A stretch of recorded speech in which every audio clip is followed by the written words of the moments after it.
Hey guys, what is up, and I welcome each and every one of you to a new League of Myths episode. It has been quite some time since the last episode, so if you enjoyed this series and you want more, definitely hit the like button to show your support. But without wasting any more time, let's get right into the special episode of the Illaoi myths, because there is a lot to cover. The first one is asking what's the interaction with Illaoi's ult and E ability with invisible units. So first, let's get the more simple one out of the way, the interaction with Illaoi's ultimate and an invisible unit around her. So here as Shaco goes into his Q form, Illaoi pops her ultimate and you see a tentacle still spawns as it hits Shaco while he is invisible. But here's the one that is a bit more interesting. Let's try out and see what happens with her E ability. So as Shaco goes into his Q once again, I use the E, landed on him while he's invisible, get the spear dragged out of him still, and it also ended up revealing him. But what if we use the E first and then Shaco uses his invisibility, will we still see him? And the answer is most definitely yes, as we see Shaco in his invisibility form for the full duration. And just to make sure this is not something specific to the minion only, we also tested this on Summoner's Rift. The results yielded were the exact same, and this is very interesting because this means that her E ability is a direct counter to stealth champions, though it doesn't say that it does reveal them within the E tooltip.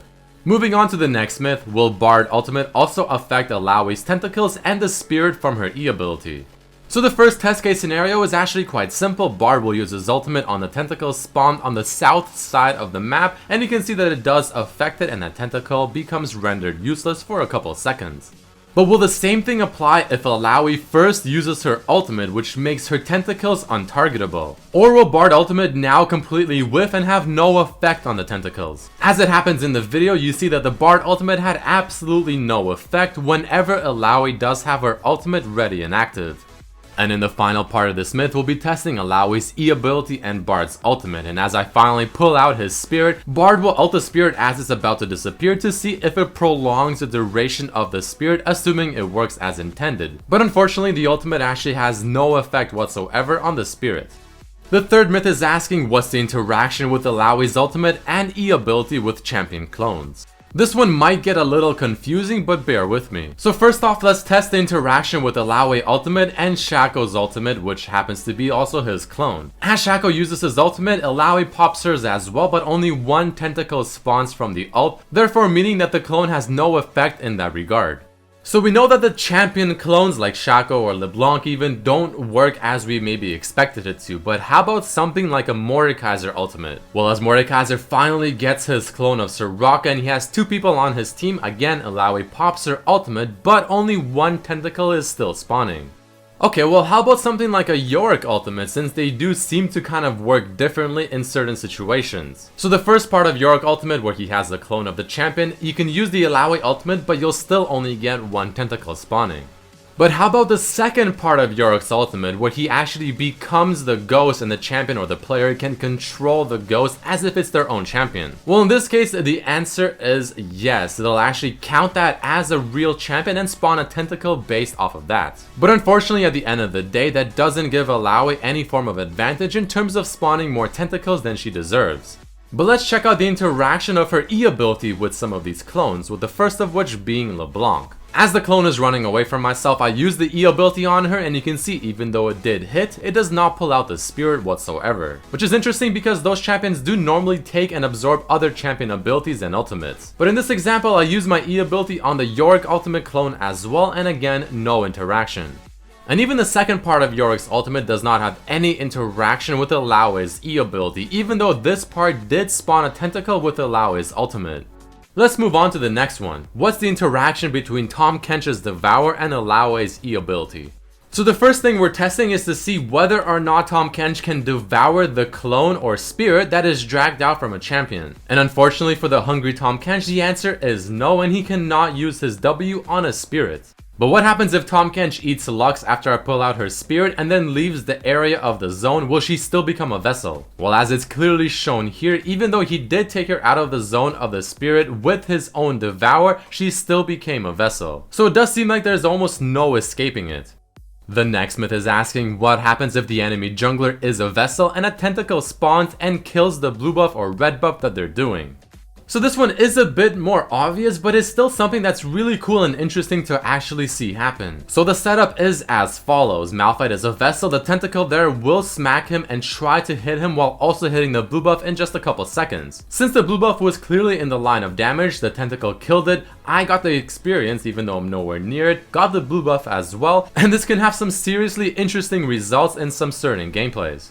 Let's not waste time and continue on with the myths. Will Illaoi's E ability count as a tentacle spawn with her ultimate? So in case you didn't see my new video of the Illaoi tips and tricks, which I do recommend checking out if you haven't, I did mention in there that this is definitely possible if you have a spirit out and use your ultimate to spawn an extra tentacle, which is interesting considering this almost never worked when we tested this with the champion clones earlier.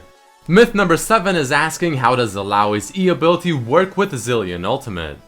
So here's an interaction that may not be exactly what you may have expected it to be. So first I pull out Zilean's spirit, he then ults himself, I kill him, and as he's reviving, his spirit is still very much there and I can still whack it later to have it deal damage to him once he's finally done reviving. But I'm sure most of you thought of this when you saw that clip. What happens if you attack the spirit while he's still in the animation of actually reviving? Well, we test exactly that right here, and he can still definitely hit it, though the damage will not be given to him while he's reviving, as he still respawned with the full amount of HP from his ultimate. But the cool thing is the fact that he still became a vessel regardless. Next, let us find out if he can Zhonya's or Q assess Illaoi's E ability. So let's see if there really is anything you can do to remove this absolutely ridiculously annoying ability. So it turns out you cannot Q assess the fact that the spirit has been drawn out of you. But what if you've already become a vessel? Are you then able to use Q assess and remove that off of you? Well, in this example here, the Zilean just became a vessel, the tentacles are trying to attack him, but he uses Q assess, and what do you know? He is not a vessel anymore, and that's probably the easiest way to get this annoying debuff off of you. How about if you Zhonya's the little particle effect that flies to the target when it makes them a vessel that you see on your screen right there? Will that prevent yourself from becoming a vessel if you don't let that particle effect actually hit you? Well, let's finally find out right here from that same clip that I just showed you guys, and you can see that that particle effect actually doesn't mean anything, it's just there for, well, visual effects. And Zilean's hard-earned hourglass was still unable to stop him from becoming a vessel.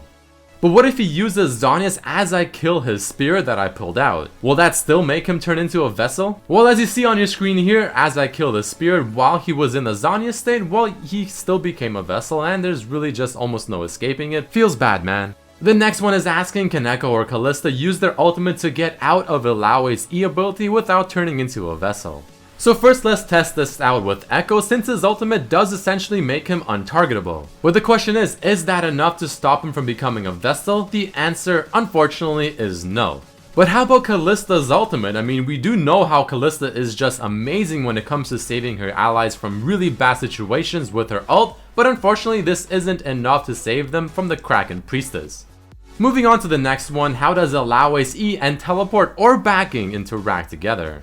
So first things first, we'll test this with teleport, and as I pull out Teemo's soul, even though he doesn't really have one, he teleports away and he still becomes a vessel even though he went across the map. So it seems like no matter how you really leave the range of the spirit, you still become a vessel regardless. And I'm sure you can probably guess exactly what happens when we test this with the backing animation instead. Pull out the soul that doesn't exist and he goes back to his base, becomes a vessel, and the tentacles start spawning trying to hit him. This has definitely got to be one of the most annoying abilities within League of Legends.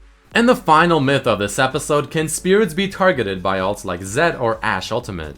So based on how the other myths have went, Illaoi's E ability seems to only interact as you would expect it with Illaoi's own abilities only. But in this example, you can actually see Ashe's arrow does hit the champion clone and it will interact with it as you may expect it to at the beginning of the video. So this is definitely how you want to see it happen compared to some of the other examples. But next, let's test this also with Zed. And even champions like Zed can also use their single target ultimates on the clone that is pulled out to deal quite a bit of damage to the champion, in this case being Soraka. Alright guys, that marks the end of this episode of League of Myths featuring Illaoi. If you did enjoy this extra information-packed episode, definitely hit that like button to show your support, and if you want to see more, make sure to share it with your friends, subscribe if you haven't, check out the other videos and the other episodes of this series as well, and I truly thank each and every one of you for checking out this video. Peace.